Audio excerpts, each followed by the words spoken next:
வாஸ்துல ஜென்ரலா சொல்லுவாங்க, இந்த கோவில் கோபுரம் நிழல் வந்து வீட்டு மேல படக்கூடாது, அப்படி வீடு அமையக்கூடாது. இந்த தேர்லாம் வந்து வருடத்துல ஒரு முறை தான் எடுப்பாங்க.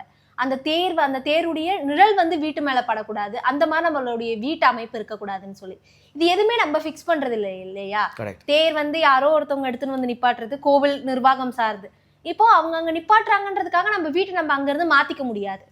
சோ அதனால சின்ன சின்ன வாஸ்துல இந்த பரிகாரம் பண்றது, இந்த கோவில்களுக்கு போகிறது, செடி வாங்கி வைக்கிறது, ஜெம் ஸ்டோன்ஸ் யூஸ் பண்றது, இந்த மாதிரி நிறைய பரிகாரங்கள் வாஸ்துல இப்ப வரைக்கும் நம்ம எல்லாருமே பண்ணிக்கிட்டு இருக்கோம்.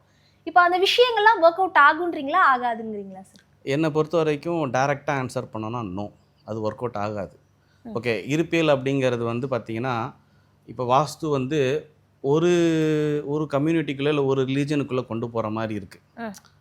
வாஸ்துப்படி எல்லாரும் நல்லா இருக்கணும் அப்படின்னா, இது வந்து நீங்கள் சயின்டிஃபிக்காக சொல்கிறீங்கன்னு சொல்லி ஒரு சிலர் சொன்னாலும், ஓகே அப்போ எல்லாருக்குமான விஷயமா தானே இருக்கணும். அப்போ நான் வாஸ்து பேசும்போது நான் வந்துட்டு இந்த கோயில் பற்றியோ இல்லைனா தேர் பற்றியோ இல்லைனா வந்துட்டு அதுக்கு பரிகாரம் பற்றியோ சொல்லும்போது அந்த ஒரு பகுதி மக்கள் மட்டும் யாரும் இருக்கிறதில்ல. இது இருப்பியல் அப்படிங்கிறது வந்து பிறப்பிற்கும் எல்லா உயிருக்குமான விஷயம். இது மனுஷனுக்கு மட்டும் கிடையாது, உயிர் உள்ள எல்லா பொருளுக்கான விஷயம். அப்போ இதில் வந்து எனக்கு கோயில் இருக்குதா இல்லையா, இல்லைனா சர்ச்சில் போய் சாமி கும்பிட்றேனா இல்லையா, இல்லைனா ஒரு முஸ்லீமாக இருக்கேனா இல்லையா, இதுக்கு அதுக்கு சம்மந்தமே கிடையாது.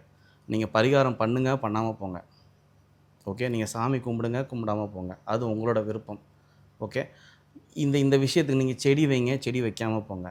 உங்கள் சரௌண்டிங்கில் உங்களுக்கு பிரச்சனை இருக்குது, நான் சைட்டுக்குள்ள எல்லாத்தையும் பண்ணிக்கிறேன், நான் பூஜை ரூமை ரொம்ப கிராண்டாக பண்ணிக்கிறேன், நான் வீட்டை சுற்றி செடி வச்சுக்கிறேன், நீங்கள் எல்லாம் பண்ணிகிட்ருப்பீங்க. ஆனால் உங்கள் சரௌண்டிங் வீக்காக இருந்துச்சுன்னா அதுதான் உங்கள் பொட்டன்ஷியல். அதுதான் சரௌண்டிங் தான் வேலை செய்யும். இல்லை சரௌண்டிங் ரொம்ப மோசமாக இருக்குமே, நான் ரொம்ப நல்லா இருக்குது ஆனால் வீட்டுக்குள்ளே நான் வந்துட்டு எதுவுமே சரி பண்ணலை அப்படின்னாலும் அது வேலை செய்யாது, அதுவும் அப்பயும் நெகட்டிவாக தான் செய்யும். இந்த 3 நிலையிலையுமே நம்ம வந்து பார்க்க வேண்டியது இருக்கும். சரௌண்டிங்கும் நல்லா இருக்கணும், சைட்டும் நல்லா இருக்கணும், பில்டிங்கும் நல்லா இருக்கணும். இதில் பரிகாரம் அப்படிங்கிறது வந்து எதுவுமே கிடையாது. அப்போ சாமியே கும்பிடாதவன், 3 கடவுள் நான் சொன்னேன், ஒரு பொதுவாக இப்போ இருக்கக்கூடிய விஷயத்தில் நான் சொல்கிறேன். சாமியை கும்பிடாதவங்க அப்போ என்ன பண்ணுவாங்க? அப்போ அவங்களும் மனிதர்கள் தானே, அப்போ அவங்களுக்கு வந்து வேலை செய்யாதா? நீங்கள் வீட்டுக்கு தானே வாஸ்து பார்க்குறீங்க, அப்போ அதுவும் வீடு தானே. நீங்கள் வாடகைக்கே விடுறீங்க, அங்கே ஒரு கிறிஸ்டினோ இல்லை ஒரு முஸ்லீமோ உங்கள் நண்பரே வராரு, அப்போ அவருக்கு வந்து நீங்கள் போய் பரிகாரத்தை சொல்ல முடியுமா? அவர் எந்த கோயிலில் போய் விளக்கேற்றுவார், என்ன மாதிரியான செடியை வைப்பார்? அப்போ இது முரணாக தானே இருக்குது. ஒரு விஷயம் நம்ம சயின்டிஃபிக்காக சொல்கிறோம், மக்களுக்கு போய் சேரணும் அப்படின்னா அது எல்லா மக்களுக்கும் போய் சேரணும்.